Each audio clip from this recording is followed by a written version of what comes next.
and Margaret's parents and her sister are here tonight, which is wonderful. I don't quite know where you are, but thank you for coming.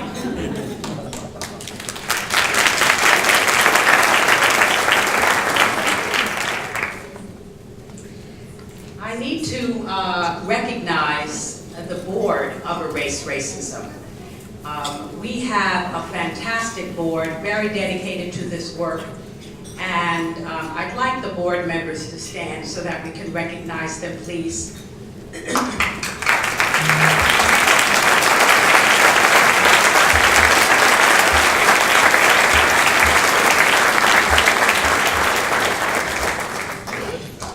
And of course, I need to thank my staff, Shirley, Sharon Font, and Olivia Ildefonso.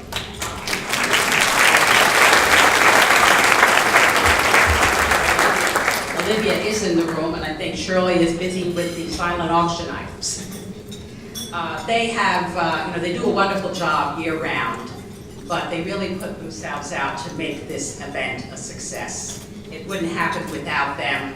And then, of course, they are joined by many, many volunteers, and there are people like from our College of Advisors who also contribute much to Erase Racism, and I appreciate that. So it was suggested to me that this year I take some time, because when we look through the names of the people who were coming to the event, we noticed that there were certainly a lot of our old friends, but there were also names that we didn't recognize. And we wanted to take a few minutes just to talk a little bit about Erase Racism, because we always think of this event as both a fundraiser, but also a friend-raiser. And we hope that by the time you leave, you've met somebody new, and you've learned something new. So let me just take a few minutes to talk about Erase Racism.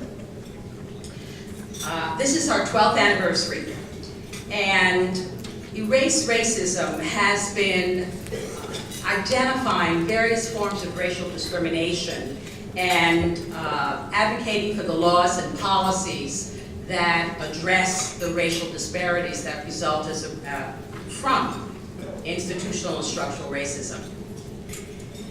And I know that there are a number of people who say, isn't this the time when we no longer have to have this conversation? It's 2013 after all.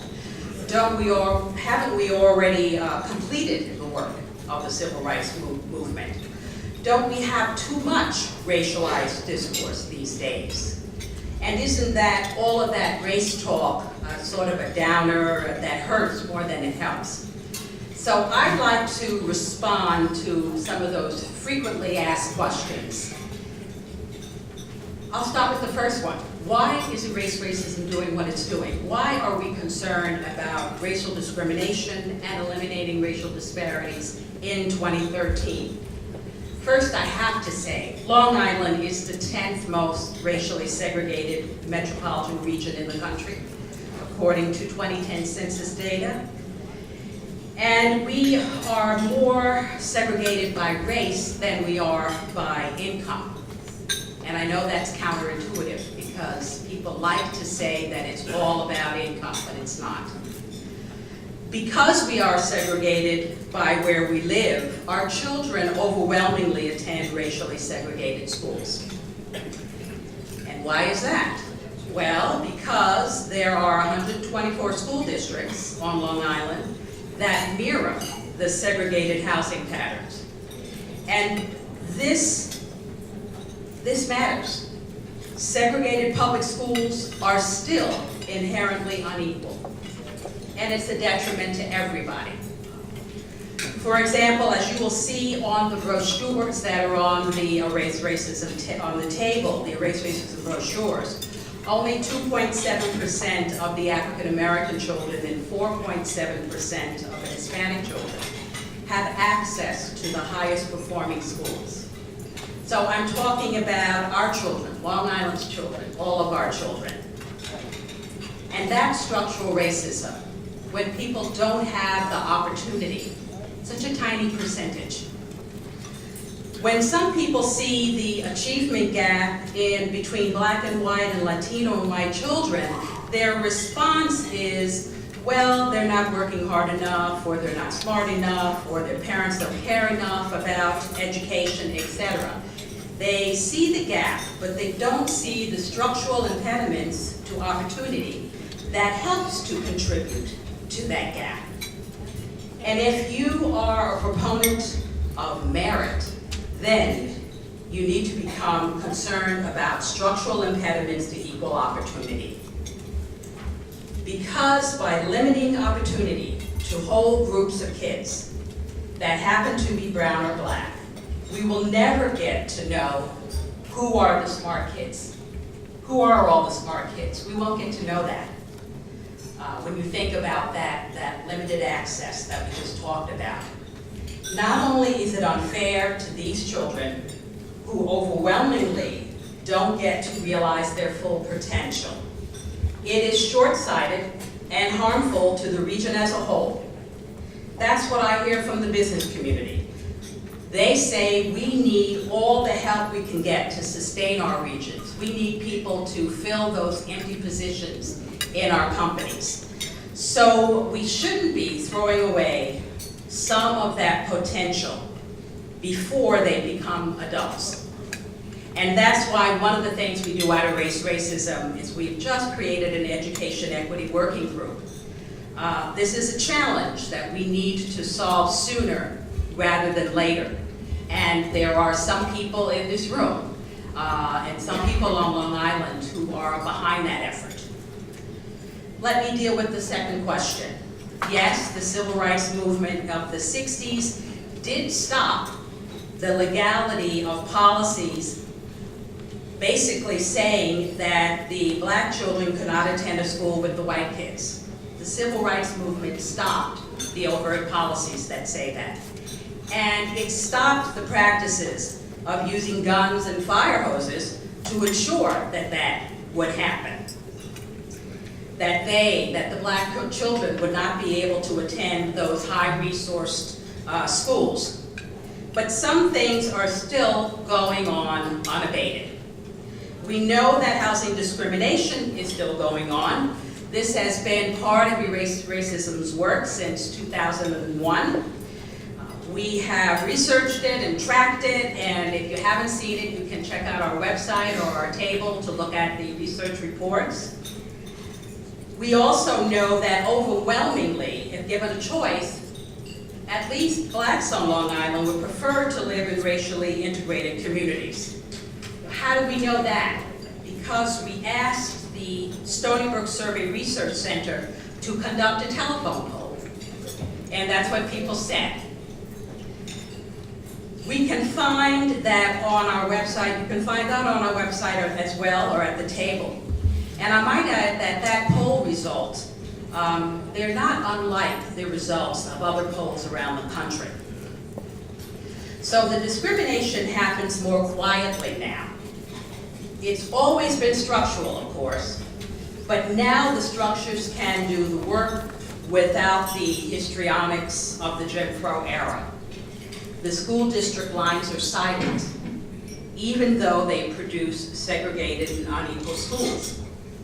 You don't have to have all the talk about keeping those kids out of the better resource schools. You don't have to have that kind of conversation. And municipalities may not realize it, but if they are overwhelmingly white and adopt policies that only allow people who already live there to access the affordable housing that's being built in their communities, for example, the policy is a structural impediment to blacks and Latinos because they are not now represented in those communities. And therefore, they can't access that housing. So under this scenario, which is a reality on Long Island, I'm sorry to say, no one has to explicitly state that blacks and Latinos need not apply for the housing.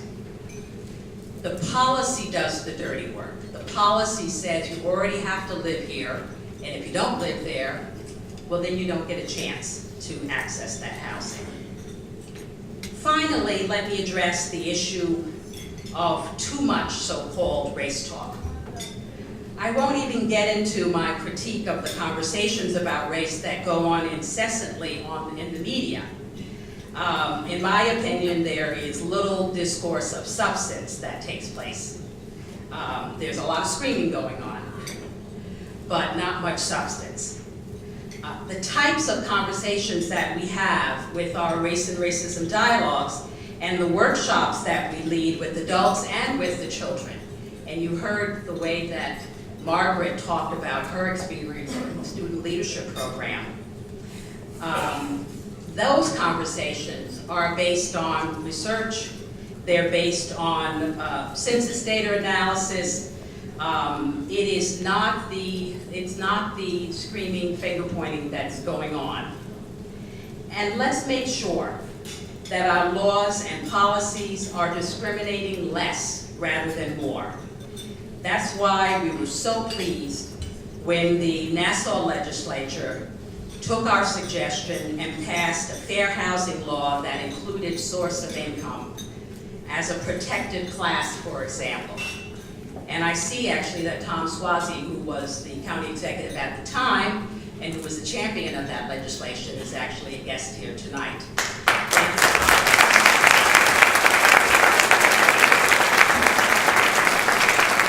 So with that legislation in Nassau County, if you are able to pay for your rent with money that is obtained legally, but it's not necessarily from a job. It could be from alimony, it could be from government subsidy, and that's what helps you to be able to pay the rent. You cannot be denied access to the housing because of that legal source of income. And I was pleased to see that Governor Cuomo announced recently in his Women's Agenda that source of income should not be used to discriminate against women.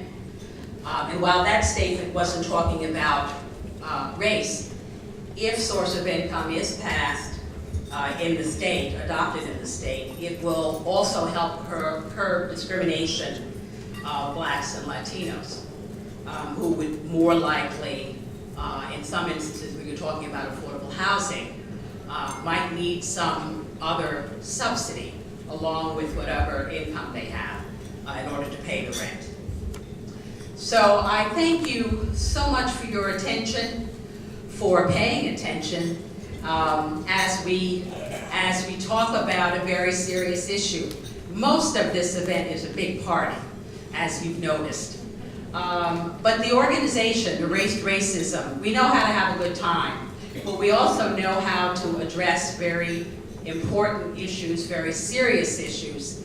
And I wanted you to just get a little bit of a flavor for what that's all about. I hope that you will take the brochure that's on your table, because that will give you a snapshot of some of the things that we do. And I hope that I've helped to clear up any misconceptions you might have about the kind of work we do and why we still do this work. And I'd like to end my remarks by saying, I heard someone mention recently a phrase that I have really grown attached to, which is that we need to remember that we all do better when we all do better. And at Erased Racism, we believe that. And we think that if we take that attitude seriously, that will really suggest to us that it helps and it's fair to make sure that we are breaking down those impediments to opportunities. We want all of the Margarets and all of the Kwesi's, if you were here last year, we want all of those children to be able to realize their full potential. Thank you so much.